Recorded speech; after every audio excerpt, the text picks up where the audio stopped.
5, 4, 3, 2, 1, 0.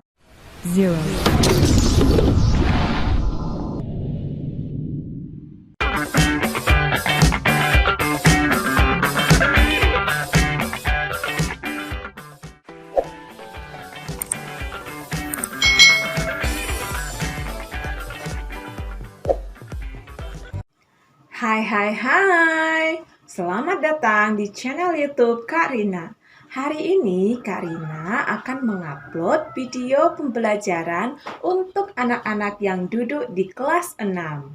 Hari ini pembelajaran kita adalah tema 1, Selamatkan Makhluk Hidup, subtema 1, Tumbuhan Sahabatku, pembelajaran yang ke-1. Kita langsung saja ya ke materinya. Yuk!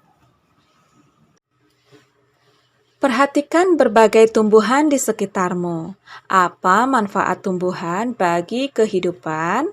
Ayo kita cari tahu bersama-sama. Amatilah gambar berikut ini. Nah, di sini ada gambar hewan, tumbuhan, dan manusia. Lalu, apa yang akan kita pelajari hari ini? Kita simak bersama-sama. Ternyata tumbuhan dimanfaatkan oleh manusia dan hewan sebagai bahan makanan. Jadi, tumbuhan merupakan sumber kehidupan bagi semua makhluk hidup.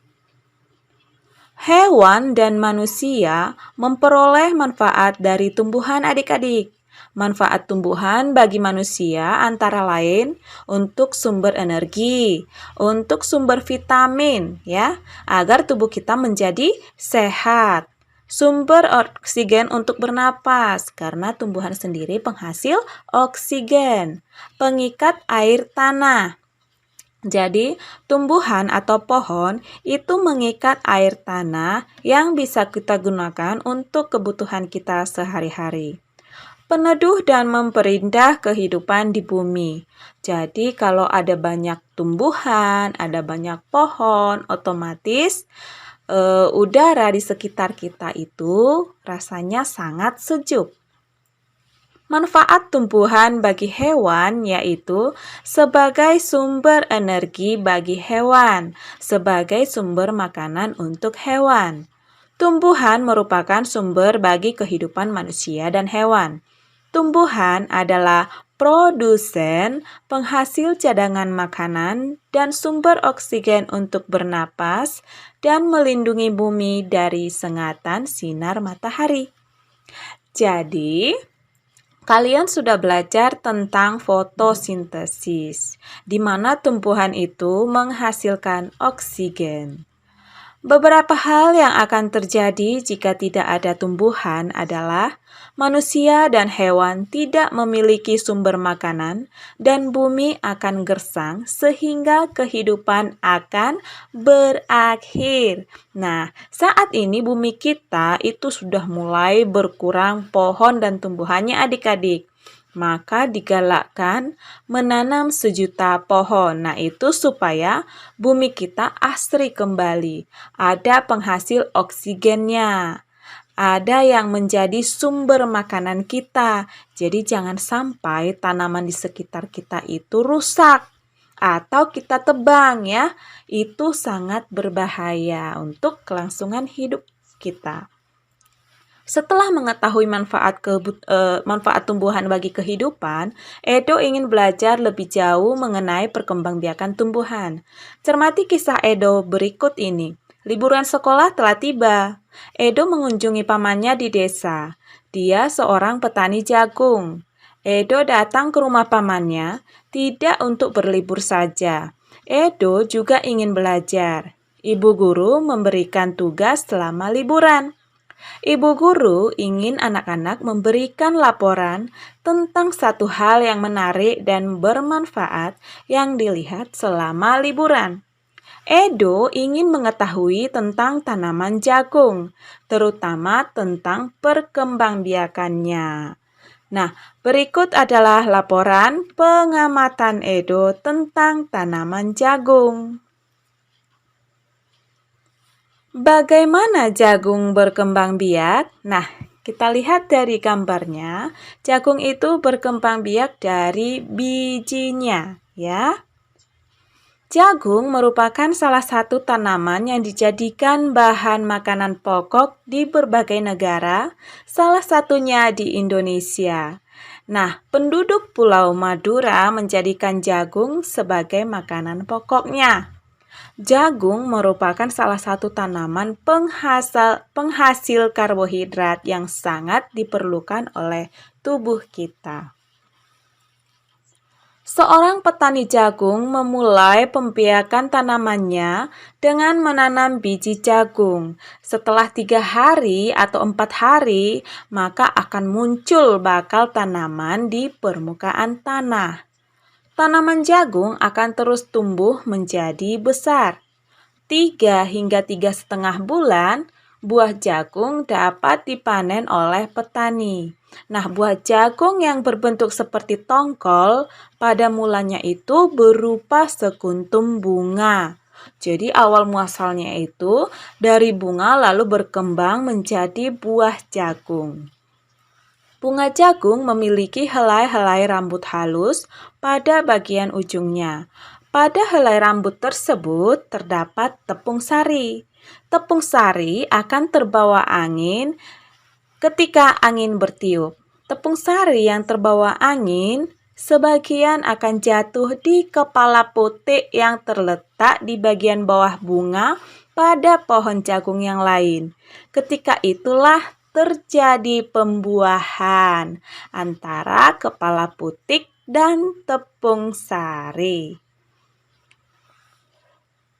Setelah terjadi pembuahan, maka buah jagung itu akan terus berkembang hingga menjadi buah adik-adik.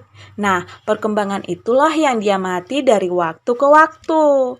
Buah jagung akan siap dipanen ketika rambut jagungnya itu berwarna kecoklatan dan bagian tongkolnya sudah mengering. Apabila buah jagung tersebut dikupas, akan memperlihatkan biji jagung yang kekuningan. Bagian yang dimakan oleh manusia itu adalah biji jagungnya. Supaya jagung selalu tersedia sebagai bahan makanan manusia, maka petani harus menanam kembali sebagian jagung dari hasil panennya. Jadi dari hasil panen yang diperoleh petani itu ada yang ditanam kembali, ada yang dikonsumsi, ada yang dijual kembali adik-adik. Biji jagung yang tua dapat ditanam kembali. Dari sinilah akan dimulai lagi perkembangbiakan jagung. Nah, untuk tumbuhan jagung itu berkembang biak dengan penyerbukan. Bertemunya kepala putik dan benang sari itu menjadikan adanya buah jagung. Jadi jagungnya berkembang.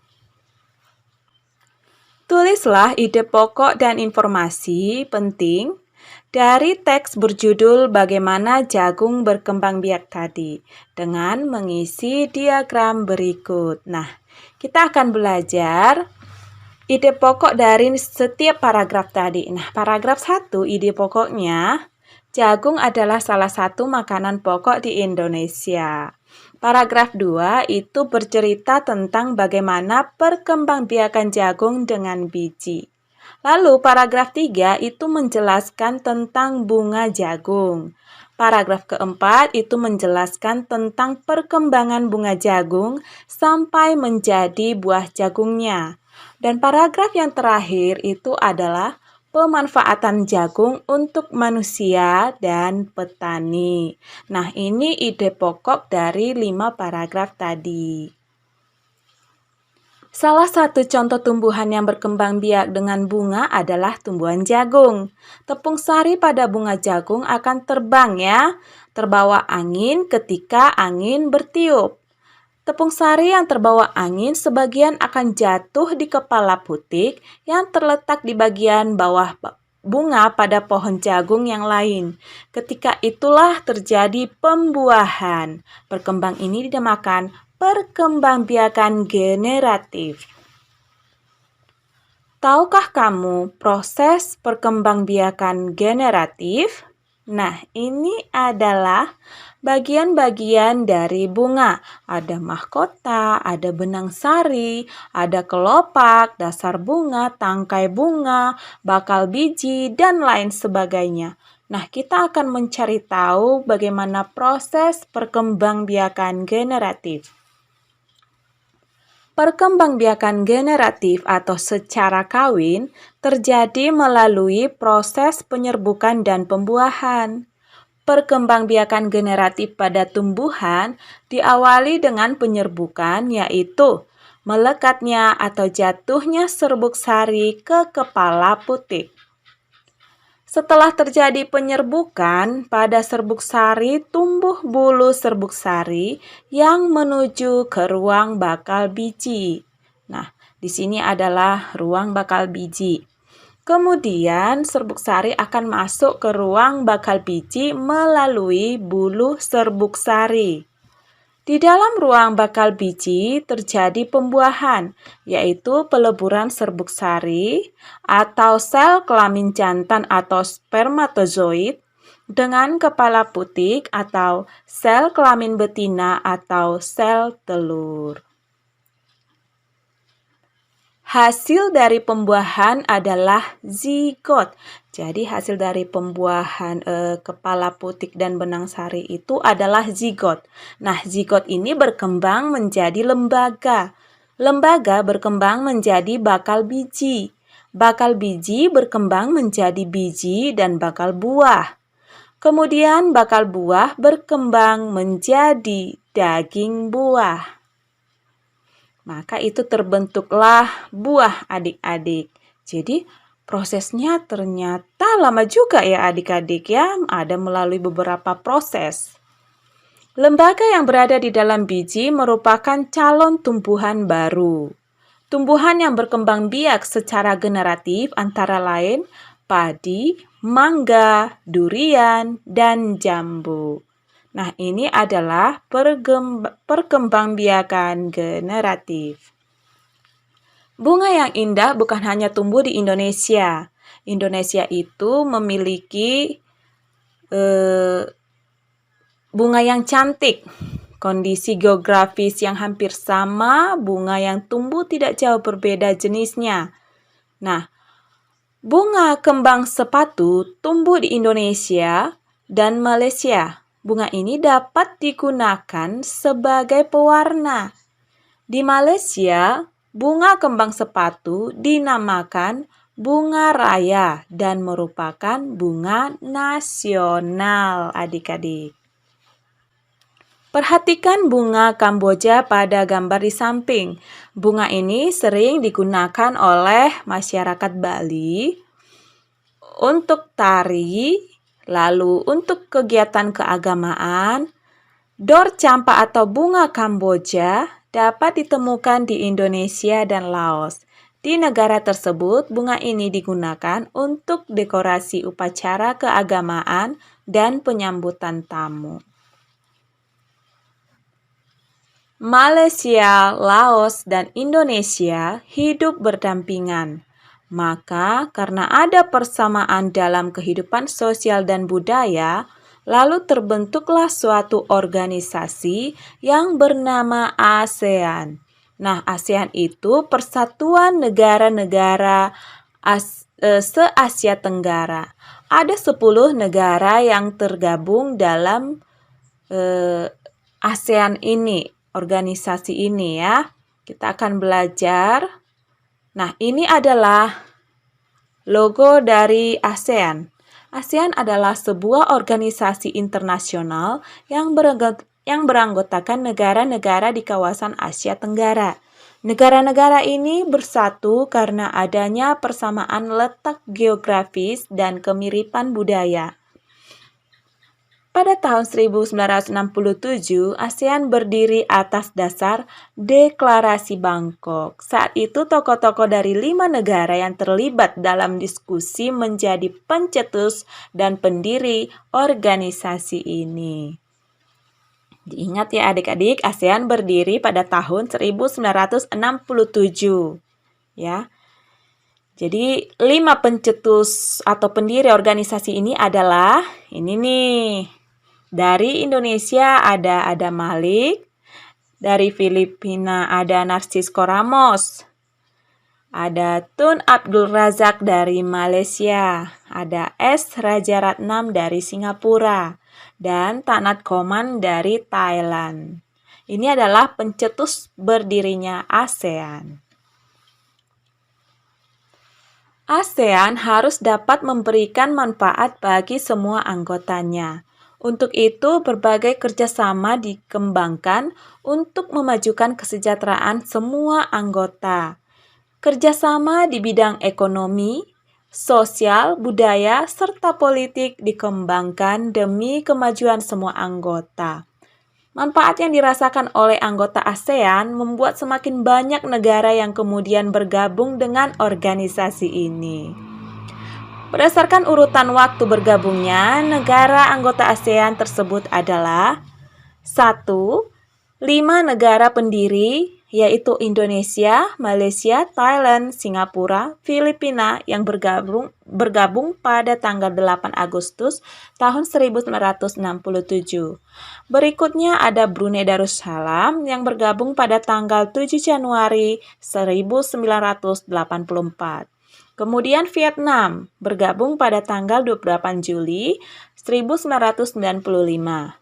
Nah, ini bareng nih yang kemudian bergabung, Laos dan Myanmar bergabung pada tanggal 23 Juli 1997. Berikutnya adalah negara Kamboja. Nah, masyarakat negara-negara ASEAN memiliki kehidupan sosial budaya yang unik. Nah, kita mau belajar kebudayaan dan sosial yang unik dari masing-masing negara ASEAN. Yang pertama adalah Brunei Darussalam. Nah, Brunei Darussalam ini mempunyai satu kampung, yaitu Kampung Ayer.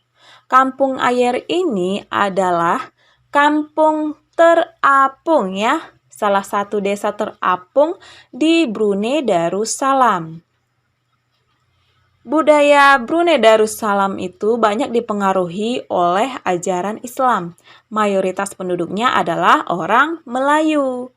Kata Brunei berasal dari kata nah baru yang diucapkan oleh Awang Alak Betatar, penemu negara ini. Kata Darussalam berarti tempat yang damai atau rumah keamanan. Itu arti dari Brunei Darussalam.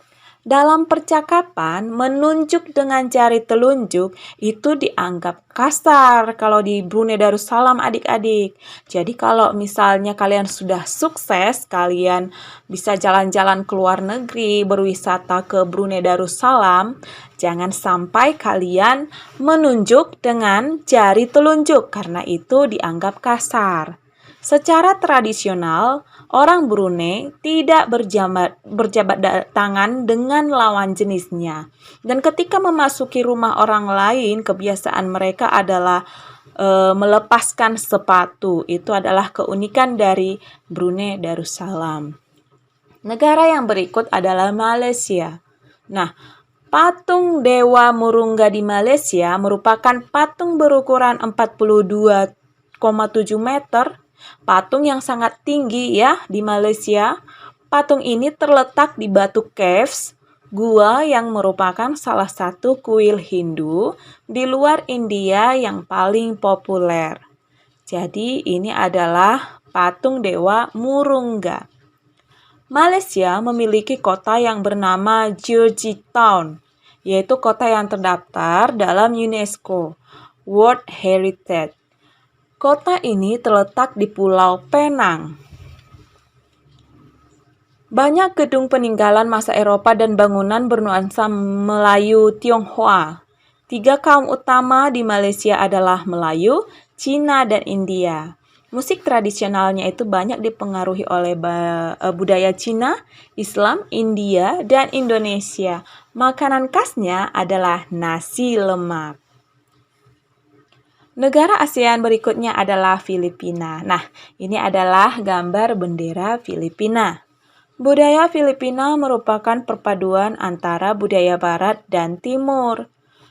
Nah, budayanya itu dipengaruhi oleh budaya Melayu, Cina, dan Spanyol. Bahasa Filipina adalah bahasa nasional dengan bahasa Inggris sebagai bahasa pengantar untuk urusan perdagangan atau pergaulan. Nah, di sini ada macam-macam dialek utama yang digunakan oleh masyarakat Filipina, yaitu Tagalog, Cebuano, Ilocano, Hiligaynon, atau Ilonggo, Bicol, Waray, Pampanga, dan Pangasinense. Po dan opo adalah sebutan orang Filipina terhadap orang yang lebih tua. Mereka memanggilnya dengan menggunakan kata-kata seperti kuya, ate, manong, atau manang untuk menunjukkan rasa penghormatan. Jabat tangan adalah bentuk salam yang paling sering dijumpai di Filipina. Tarian tinikling merupakan tarian masyarakat Filipina. Tarian ini menceritakan tentang burung tinikling yang berjalan melompat menghindari perangkap bambu petani padi. Nah, ini adalah contoh gambar dari tari tinikling. Negara ASEAN berikutnya adalah negara Kamboja. Nah, ini adalah gambar bendera Kamboja. Banyak candi di Kamboja terbuat dari batu. Dewa-dewa dari agama Hindu dan Buddha terukir pada tembok-temboknya. Tari Apsara lahir pada 2000 tahun lalu. Relief tarian banyak ditemukan di bangunan-bangunan keagamaan di Kamboja. Orang Khmer mengenakan syal kotak-kotak yang disebut krama. Nah, ini ya. Biasanya mereka menggunakan syal kotak-kotak. Lalu mengenakan bandul Buddha pada kalungnya. Nah, tujuannya untuk menjaga dari roh jahat dan membawa keberuntungan. Makanan terkenal Kamboja adalah cha yang berarti tumisan. Negara yang berikutnya adalah Myanmar. Myanmar ini disebut sebagai negara 1000 pagoda karena di sana banyak sekali pagodanya adik-adik. Hal ini disebabkan karena sangat mudah menemukan kuil-kuil suci Buddha. Mayoritas penduduk Myanmar adalah keturunan Tibet. Bahasa yang digunakan adalah bahasa Burma. Pakaian tradisional Myanmar yang disebut longgi mirip sarung Indonesia. Namun kain ini membelit bagian tubuh mereka mulai dari perut hingga betis. Longyi yang berbahan kain katun bukan saja dikenakan pria dewasa, namun juga dikenakan anak-anak dan wanita. Ini adalah negara Myanmar. Keunikan berikutnya adalah Vietnam. Permainan menangkap jangkrik dengan mata tertutup adalah permainan tradisional anak Vietnam. Anak yang berada di tengah lingkaran matanya ditutup kain, menangkap salah satu teman, dan menebak namanya. Vietnam terkenal dengan baju khasnya yang disebut Ao Dai. Nah, topi caping pun banyak ditemui di sana. Indonesia juga punya topi caping ya adik-adik ya. Lalu orang Vietnam ini gemar duduk di dingklek.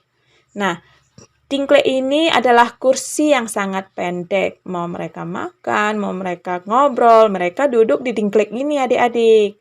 Mayoritas orang Vietnam itu memiliki nama keluarga Nguyen. Karena dinasti Nguyen itu sempat berkuasa di Vietnam. Negara selanjutnya yang tergabung dalam ASEAN adalah Laos. Nah, nama Laos berhubungan dengan penemunya yaitu Ai Lao. Orang Laos terkenal dengan kesabaran dan kesederhanaannya. Hal ini berkaitan dengan ajaran agama Buddha yang banyak dianut di masyarakat Laos. Olahraga tradisional di Laos adalah katau. Nah, katau ini mirip seperti bola voli, namun menggunakan kaki untuk menangkap dan memukul bolanya. Mungkin kalau di Indonesia itu namanya sepak takraw ya adik-adik ya. Bola terbuat dari anyaman bambu. Tahun baru Laos disebut Bun Pi Mai. Nah, semua penduduk membersihkan rumah, mengenakan pakaian baru, dan mencuci patung-patung Buddha. Makanan utama bangsa Laos adalah nasi atau beras ketan yang dimakan dengan tangan langsung. Orang Laos menyebut dirinya Lu Khao Niao, yang artinya anak turun nasi ketan. Unik ya adik-adik ya. Namanya unik ya, Lu Khao Niao. Upacara sakral pemberian sedekah atau dikenal dengan Sai Bat merupakan upacara di Laos. Para biksu membawa bakul kecil, mengitari sebagian kecil kota untuk menerima sedekah dari penduduk setempat yang mayoritas beragama Buddha. Negara selanjutnya yang sering kita dengar adalah Singapura. Singapura memiliki lambang negara yaitu Merlion. Merlion adalah patung berkepala singa dan berbadan ikan. Ini nih adik-adik gambarnya. Menurut mitos, Singapura dulunya adalah kampung ikan. Kampung ini bernama Temasek yang berasal dari bahasa Jawa yang artinya lautan. Singapura berasal dari kata Sanskerta yang berarti kota singa. Penduduk Singapura berasal dari Cina, Melayu, India, dan Eropa. Kaum Baba adalah sebutan bagi keturunan Cina Melayu. Singapura memiliki 4 bahasa resmi yaitu Melayu, Mandarin, Inggris, dan Tamil. Masyarakat Singapura memiliki budaya jalan kaki. Sekitar 80% masyarakatnya memilih untuk berjalan kaki kemana-mana. Ini disebabkan karena harga kendaraan yaitu mobil dan bahan bakar sangat mahal. Kepiting cabai adalah makanan yang sangat digemari masyarakat Singapura. Negara berikutnya adalah Thailand ya. Thailand adalah satu-satunya negara ASEAN yang tidak pernah dijajah bangsa Eropa. Thailand dalam bahasa Thai adalah Pratet Thai yang artinya tanah kebebasan. Jadi sejak tahun 1800, Thailand berubah nama antara lain Siam dari bahasa Sanskerta yang artinya gelap atau coklat, dan Thailand, Ramakin adalah cerita nasional. Thailand yang mempengaruhi kehidupan masyarakatnya. Di Thailand, kepala adalah bagian tubuh yang paling dihormati. Jadi kepala kita itu adalah bagian tubuh yang paling dihormati oleh negara Thailand adik-adik. Tidak ada orang yang akan berani menyentuh kepala kita, bahkan kepala anak-anak. Sebaliknya, bagian kaki dianggap bagian yang paling hina karena dipakai sebagai alat untuk menapak di tanah. Oleh sebab itu, kaki tidak boleh dihadapkan ke patung suci atau orang lain. Indonesia dan Thailand memiliki tradisi minum teh ya adik-adik ya. Kalau di Indonesia, minum tehnya itu diseduh di sebuah poci ya. Tempatnya namanya poci, maka disebut teh poci. Tapi kalau di Thailand, itu disajikan oleh susu dan rempah-rempah. Itu disebut dengan Thai iced tea dan disajikan dingin adik-adik. Itu tadi keunikan dari budaya Thailand. Bagaimana dengan kehidupan budaya Indonesia? Kamu bisa mencari tahu tentang budaya dan kehidupan di Indonesia. Kondisi geografis Asia Tenggara yang negara-negara masuk dalam ASEAN, kondisinya letak geografis Asia Tenggara itu berada di antara 3 perairan, yaitu yang pertama itu terletak di antara Samudra Hindia dan Teluk Benggala di bagian barat. Lalu terletak juga di bagian Laut Cina Selatan di utara dan Samudra Pasifik di timur. Jadi, negara-negara Asia Tenggara ini letak geografisnya berada di 3 perairan ini. Wilayah Asia Tenggara dibagi menjadi 2 dataran ya.